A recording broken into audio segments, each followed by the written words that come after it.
భార్యాభర్త ఉన్నారు, భర్త తప్పు చేశాడు, తప్పు చేసినప్పుడు భార్య ఇమోషనల్ గా భర్తకి ఎంత సపోర్ట్ చేస్తుంది, లేదా భార్య తప్పు చేసినప్పుడు భర్త భార్యకి ఇమోషనల్ గా ఎంత సపోర్ట్ చేస్తున్నారు.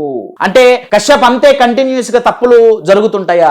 జరగవండి. తప్పు చెయ్యటానికి, తప్పు యాక్సెప్ట్ చేయటానికి ఎందుకు భయపడుతున్నావు? నేను తక్కువ అవుతానేమో అని. కశ్యప్ మన వీక్నెస్ తెలిసిపోతాయి కదా. భార్య భర్తల మధ్య వీక్నెస్, స్ట్రెంగ్త్, ఈగో, నువ్వు గొప్ప నేను గొప్ప అనే అంత దూరం పోయింది అంటే అది హెల్దీ రిలేషన్షిప్ కాదు. మీరు బిజినెస్ చేయట్లా, మీ వీక్నెస్ కాంపిటీటర్లకు తెలిస్తే అడ్వాంటేజ్ తీసుకుంటారేమో. యాక్చువల్ గా నా దృష్టిలో అంటే న్యూరో సైన్స్ ప్రకారంగా, సైకాలజీ ప్రకారంగా పార్ట్నర్ కి వీక్నెస్ తెలిస్తేనే మంచిది. కశ్యప్ వాళ్ళ అడ్వాంటేజ్ తీసుకోరా. నేను అందుకే చెప్తున్నానండి, ఇమోషనల్ సపోర్ట్, రెస్పాన్సిబిలిటీ ఉన్నంత కాలం అడ్వాంటేజ్ తీసుకోవాలి అన్న ఆలోచన రాదు.